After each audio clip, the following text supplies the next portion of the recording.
artinya kita on the right track, untuk menuju kepada optimalisasi tata kelola pertunjukan musik. Mas, dengan kemunculan adanya polemik ini kan muncul dengan visi tuh penyanyi-penyanyi, mungkin tanggapan Mas Dari seperti apa? Apakah ini jadi tandingan dari aksi atau? Enggak. Ada sebagian yang menganggap begitu, ada sebagian yang enggak. Jadi begini, banyak juga anggota-anggota visi yang sudah saya telepon pribadi-pribadi. Saya lihat dari 30 penyanyi ya, yang bela Agnes cuma satu lah, Once Michael. Kayaknya nggak ada yang bela. Saya kok kenapa sih? Kenapa ketawa? Jadi visi itu nggak ada yang bela Agnes kecuali Once Michael. Jadi saya udah telepon Rosa misalnya ya, Cak, seandainya kamu ditelepon sama pengarang lagu Yovie Widianto, misalnya Yovie Widianto telepon Ocha, Cak, gue pengen ketemu dong mau ngomongin hak ekonomi gue, lu terima nggak? Ya terima lah mas, gitu. Saya telepon Raisa, seandainya di Lestari telepon kamu pengen ngomongin hak ekonomi dia, kamu terima nggak teleponnya? Kamu temuin nggak? Ya temuin dong mas, gitu. Jadi kebanyakan penyanyi tidak setuju dengan cara-cara Agnes tidak menemui, kok ketawa? Ini sebenarnya saya nggak ngarang-ngarang bang. Bener. Boleh diklarifikasi ke ini juga etika dan adab soalnya. Iya. Jadi rata-rata semua penyanyi itu nggak ada yang seperti Agnes. Rata-rata kalau ditelepon sama pengarang lagunya pasti ditemukan. Nggak mungkin. Ini kan yang jadi masalah, yang jadi lebar peristiwanya kan ya gara-gara Agnes tidak menghargai pencipta lagunya gitu. Bahkan tidak menganggap teman lagi.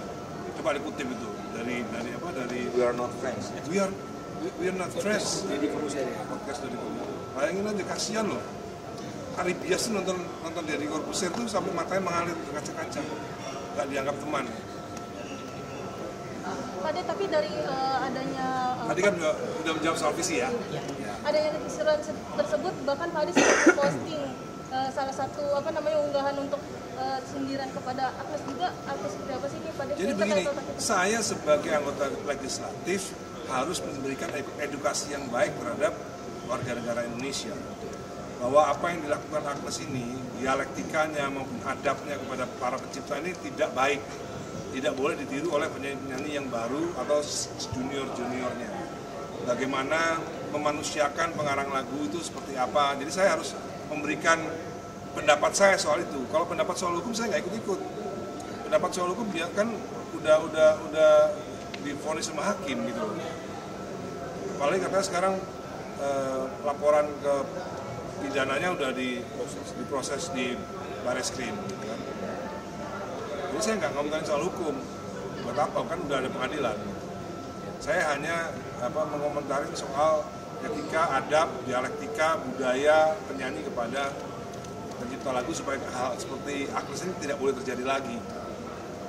Tapi melihat setelah adanya podcast Agnes dengan Deddy Corbuzier juga belum ada itikat dia sampai sekarang ke Mas Ari sendiri. Ya nggak apa-apa, itu kan pilihan hidupnya kan.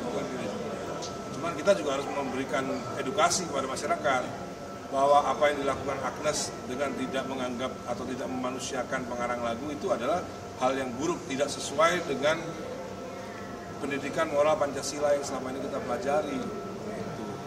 Oke. Kalau dari Bang Milano gimana nih Bang Milano? Apalagi kan sekarang kan Agnes sendiri kan kabarnya dipanggil juga ke Bareskrim untuk dalam kasus pidana. Gimana nih Bang? Iya, memang kan artinya kita kan sebelum mengajukan gugatan kan yang pertama kali kita lakukan adalah kan laporan kepolisian. Ya.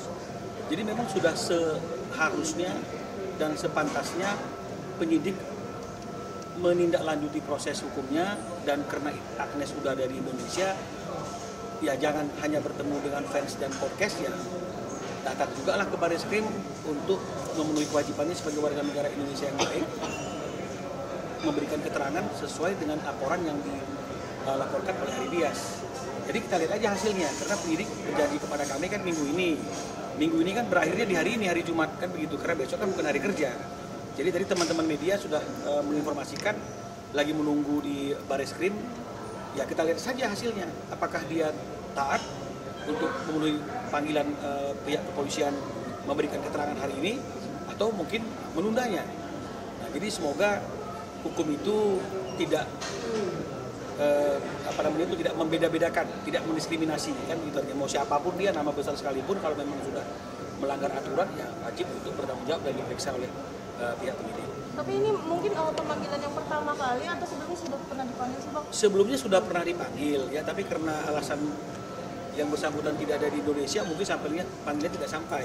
Tapi sekarang kan ini artinya dia sudah ada di Indonesia dan sesuai dengan informasi yang didapat oleh penyidik ya, minggu ini ya kita berharap hari ini dia datang dan dia memenuhi kewajibannya untuk memberikan keterangan sebagai terlapor. Terkait dari tapi kalau regulasinya berjalan lancar, kira-kira lebih besar mana 2% dari tiket tapi dibayar di akhir atau 10% dibayar di awal untuk penciptaan?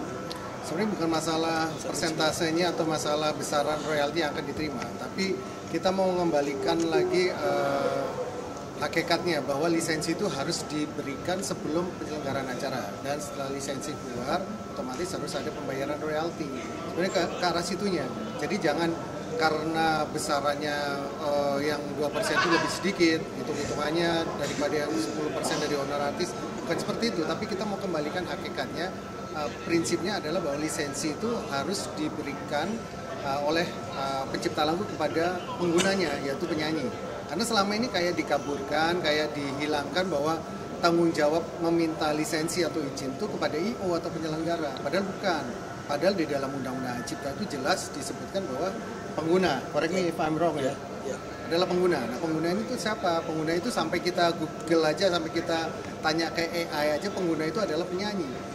Jadi udah jelas bahwa Undang-Undang Cipta ini sebenarnya melindungi pencipta lagu, melindungi karya cipta, dan juga pasti akan melindungi ekosistem para pencipta lagu juga. Jadi sudah jelas sebenarnya. Jadi bukan masalah besarannya. Lebih pada lisensi itu harus diberikan sebelum penyelenggaraan acara. Oke. Ya, aman. Sudah kasasi. Kasasi sudah dilakukan tanggal 12 Februari kemarin ya. Cuma artinya itu memori kasasinya belum sampai ke kami, sehingga kami belum bisa membuat bantahan atau kontra memori kasasi. Kalau kasasinya sudah.